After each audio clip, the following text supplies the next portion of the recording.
Now we can discuss Botticelli, definitely one of the most famous of the Florentine Renaissance painters. And this is his famous Birth of Venus, probably his most famous painting. Now here's the thing, I don't know if you know this, but Botticelli became very Christian later on in his life after he painted this painting. And he actually wanted to destroy all his works because he felt that his earlier works that used pagan subjects, like this one, went against God's will, right? So he basically, anything in his possession, he burned it. During the Bonfire of the Vanities, it was this event in Florence where basically led by Savonarola, the people were goaded into sacrificing their vices, their vanities, right? Hence the Bonfire of the Vanities. And people brought out their furs and their jewelry and they threw them into these giant bonfires to say that they were cleansing their souls, for God or whatever. And Botticelli, took a lot of his paintings and threw them into the flames. And it's rumored that he asked the Medici, who were the patrons of this piece, if he could have the piece to burn, because he was like, that painting, it hurts me that painting is out there. And the Medici were like, no, this is our painting. And, the reason why they wanted to keep their painting and not give it to Botticelli to burn is because it was such a scandalous piece. As I already mentioned, it reintroduced paganism. The story, of course, is the birth of Venus, right? Aphrodite in the Greek, right? And she's born, on the waves and, sort of glides in, right, on this shell, right? And Pomona, one of the wood nymphs, kind of runs out to clothe her, and then the zephyrs, the winds, help blow her onto the shore, right? So that's the action that's happening here.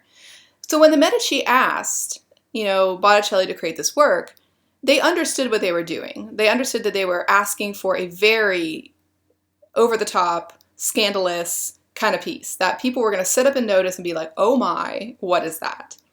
And one of the major reasons was just that it was a pagan subject, that they were daring to show, right, these kind of subjects in public.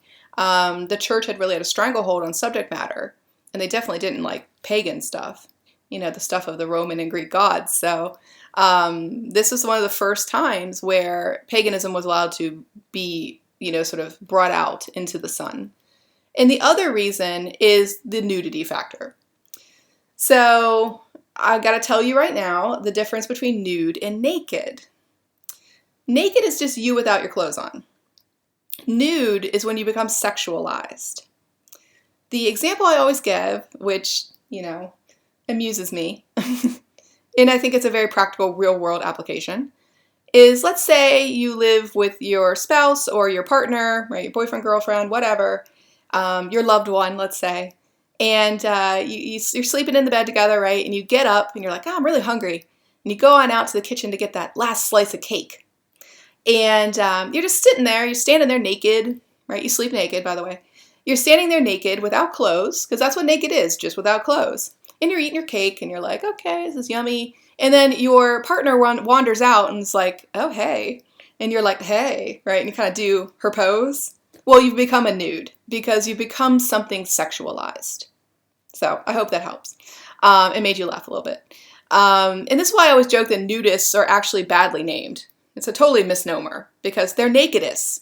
Because if you talk to a nudist, it's not about sexuality. It's not about checking other people out. You just feel happier without clothes on. So they have a community of people that do that. So they're really nakedists, not nudists, if you want to be technical. But the nude, the idea of using the female form in a scintillating, tempting, tantalizing way had not been done since the Greco-Roman time period. So the fact that this was in the painting, her nude posing, this oh my kind of gesture, again, people were scandalized. And if you go back and look at the Aphrodite of Knidos, I mentioned I'd show where the pose was, reinterpreted, you'll definitely notice that this is totally Aphrodite of Knidos, just sort of recycled into a different format. Now, when this was shown publicly, of course, there was a lot of outrage, and the Medici were like, well, I don't know what you're upset about. Pomona's running to clothe her.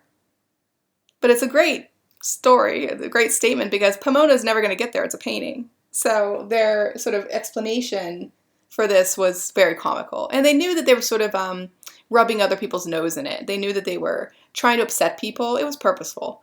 The Medici were not very nice people. So if you go and look at their biographies, they were powerful, but they were ruthless. Not very nice people.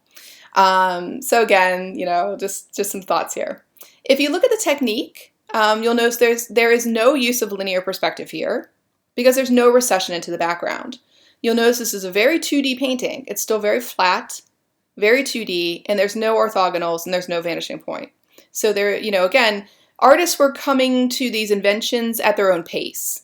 So Botticelli, what I find is his work was much more decorative and not as much about realism or naturalism. So I always joke that, the figures look like stickers kind of stuck onto a surface, like you could peel them off.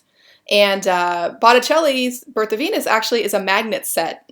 Like if you go to a museum and you go to the little, gift shop, a lot of them have the Botticelli Birth of Venus, magnet set where you can dress her up. You can put her in a bathing suit, like a ball gown. And I reference this because magnets are 2D. They're flat, they're sticker-like. So again, there's no linear perspective here. That was not Botticelli's inspiration. So again, where Masaccio might be like thinking about technical, ideas with how to create realism in a painting, Botticelli was like, well, let me think about paganism and nudity and how I can use those things. And the last thing I just mentioned is a lot of people talk about this painting as a celebration of all things beautiful, linking it back to what they call Neoplatonic thought and this idea of, Plato's ideals of the forms, right? That, there's an ideal version of everything.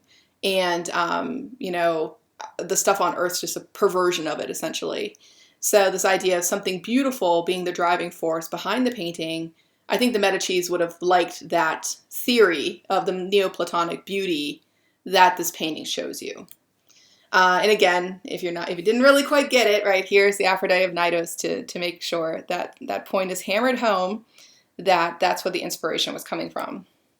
And as I mentioned, Botticelli later in his life became extremely Christian and started to, of course, paint more Christian subject matter. Notice here, he's also got on the bandwagon with linear perspective. So if you're looking at the lines in the painting, you can trace to the baby Jesus, which is the logical place to center your attention. So finally, he kind of got on board with, what was going on. And you see him there in the painting in the little brown cloak. That's another thing Renaissance artists love to do, is sort of hide in the painting and look out at you like, hey, how you doing? I painted this, so just kind of taking some credit. And that's a little bit of individualism. Again, medieval artists weren't interested in proclaiming I made something, but Renaissance artists definitely were. The final piece I'm going to show you is Donatello's David. Now in the class, I'll show you 3 Davids. This is the first. Michelangelo's will be the second, and Bernini's will be the third. So Donatello, Michelangelo, Bernini, right? We'll look at those 3 Davids. And they all have a different way of imaging the body, and they're all at different parts of the timeline of the story. So the story here, of course, is David and Goliath, the small defeating the large, right? Or the weak defeating the strong. And we're at the part of the story where Goliath has already been killed, and David has cut off his head and is standing upon it in his again, Aphrodite of Knidos pose. Because again, it's the same general contrapposto influenced Greco-Roman pose. That's what it is. So we're at the end of the story in this version. Also, when you look at David, he is very young in this portrayal. You'll notice he gets aged up in the next 2. So he's the youngest here, very youthful, very adolescent almost. And some people say, of course, very feminized. But people argue why that could have been done. Again, they say, well, maybe they're looking at these Aphrodites and, Donatello just kind of applied that body type and that pose, right, to this young man. But he's definitely kind of feminine. I love his jaunty hat. It's so fabulous. Again, the biblical story being used. Now, I mentioned that biblical stories were often being used for political reasons. And what was going on here is the Medici. They're back. I told you they're very powerful. They asked Donatello to create this artwork. And the reason why is because the city-state of Florence, which you'll notice was a very small city-state, had been at war with the city-state of Naples. Remember Naples was a very, very large city-state in the southern part of the boot of Italy. Well, these 2 city-states have been fighting. And people assumed that Naples would win because it was much larger. But Florence pulled it out, and they won. So the Medicis wanted this statue to honor the fact that sometimes the small can rise over the weak, or the small can rise over the powerful, right? The weak can rise against the strong and win, right? That they can succeed. So it's not just a statue of David. It had a political meaning behind it, right? That these men were very careful to suggest and put forward. So they wanted that politics combined with the biblicalness, because they realized everybody knew the Bible story. So just kind of hit it with a political connection, right? And then you got something really good. So I love the David because, again, I love this sort of idea of a hidden meaning behind something that's very outward facing at the same time. Now, Donatello used bronze here because most authentic Greco-Roman statues were actually made of bronze. However, we usually see the replicas, the Roman copies, which are made out of marble. So Donatello wanted to be very accurate to what a Greek artisan would have used, which was the bronze. But you'll notice that later Michelangelo and Bernini, they go with the traditional material as we sort of know it, the marble. Now, our next discussion will be about the High Renaissance, and we'll talk about how the shift to Rome changed what artists were doing again.